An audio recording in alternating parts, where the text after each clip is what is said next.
Assalamualaikum warahmatullahi wabarakatuh. Perkenalkan kami dari kelompok 5 akan mempresentasikan tugas sistem operasi tentang keamanan sistem operasi. Sebelumnya izinkan saya untuk memperkenalkan nama anggota masing-masing. Dimulai dari saya, nama saya Galih Fajriansyah. Silakan. Nama saya Faisal Arif Sulistyo.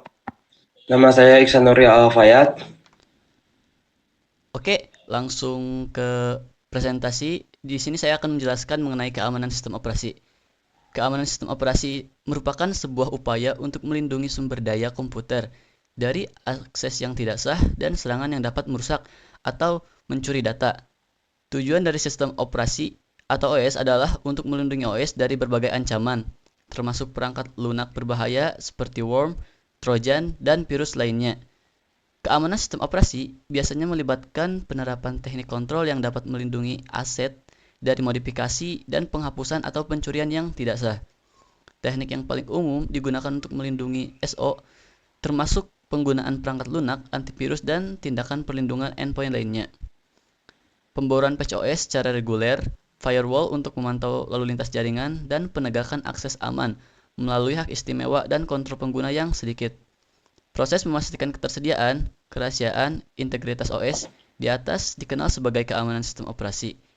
Keamanan OS mengacu pada proses atau tindakan yang diambil untuk melindungi sistem operasi dari bahaya, termasuk dari virus, worm, malware, dan intrusi peretas jarak jauh. Sehingga keamanan sistem operasi terdiri dari semua prosedur kontrol preventif yang melindungi aset sistem apapun yang dapat dicuri, dimodifikasi, atau dihapus jika keamanan OS atau sistem operasi dilanggar. Selanjutnya, ancaman keamanan sistem operasi yang akan dijelaskan oleh Bang Faisal. Silahkan. Baik, terima kasih sebelumnya. Berikutnya adalah ancaman keamanan sistem operasi. Sistem operasi atau OS merupakan komponen vital dalam komputer. Namun, OS juga rentan terhadap berbagai ancaman keamanan yang dapat mengganggu kerahasiaan, integritas, dan ketersediaan sistem. Beberapa contoh ancaman yang umum meliputi poin yang pertama, ancaman malware. Malware adalah perangkat lunak berbahaya yang dirancang untuk merusak sistem, mencuri data, atau mengambil alih kontrol komputer. Dampaknya adalah merusak sistem, mencuri data, dan mengunci akses. Solusinya, gunakan antivirus, hindari unduhan sembarangan, dan update sistem. Poin kedua, ancaman buffer overflow.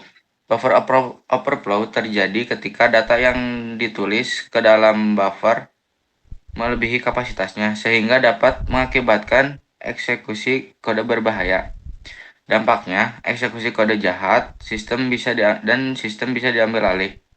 Solusi validasi input, gunakan teknik keamanan seperti ASLR dan DEP.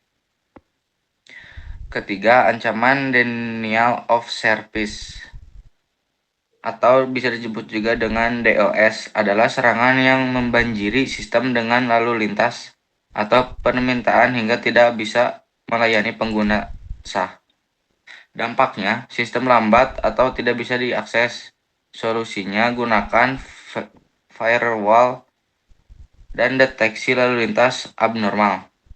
Yang keempat, ancaman intrusi jaringan. Intrusi jaringan terjadi ketika pihak tidak berwenang berhasil menembus sistem melalui jaringan, biasanya untuk mencuri data atau mengendalikan sistem. Dampaknya pencurian data dan akses ilegal ke sistem. Solusi ekskripsi data, gunakan firewall dan sistem deteksi intrusi atau IDS. Cukup sekian dari saya. Terima kasih.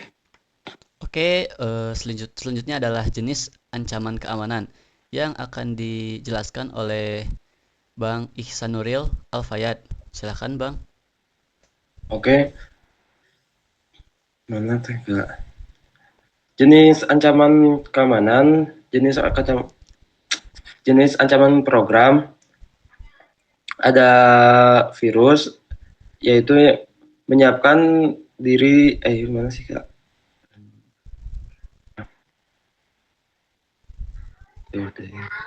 Oh ini.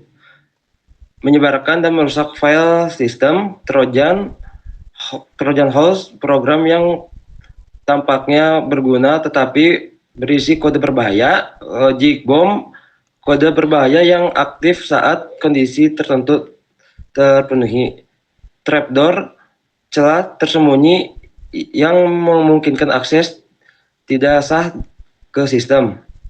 Jenis yang kedua, jenis ancaman sistem ada mana tadi ya? Sport scamming, upaya memetakan port terbuka untuk mencari celah keamanan. Worm malware yang menyebar sendiri melalui jaringan.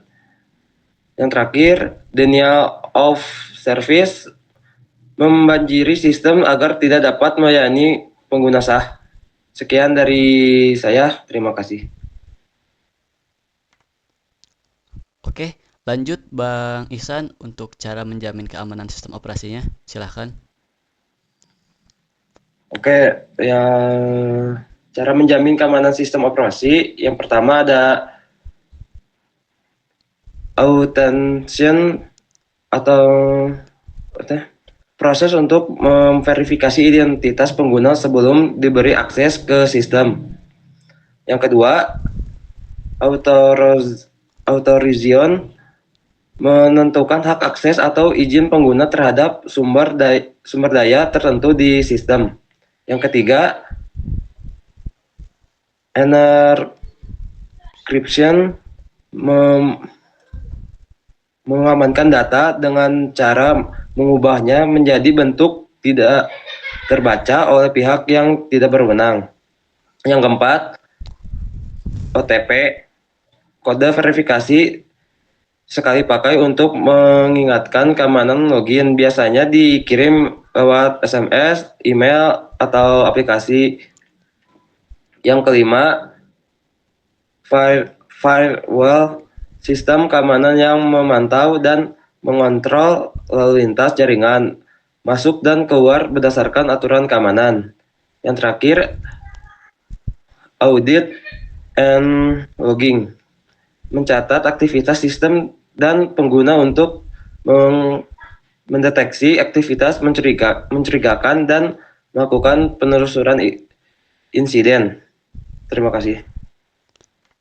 Oke, berikutnya adalah poin kesimpulan yang akan dijelaskan kembali oleh Bang Faisal. Silahkan Bang. Ya, baik.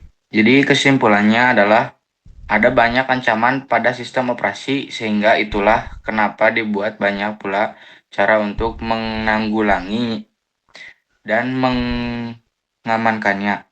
Karena keamanan sistem operasi sangat penting untuk menjaga data dan kinerja sistem agar tetap stabil dan aman.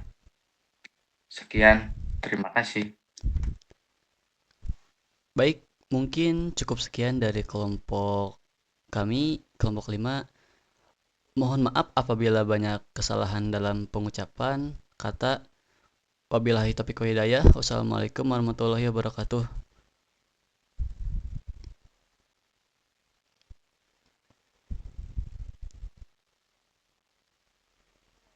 Beres-beres.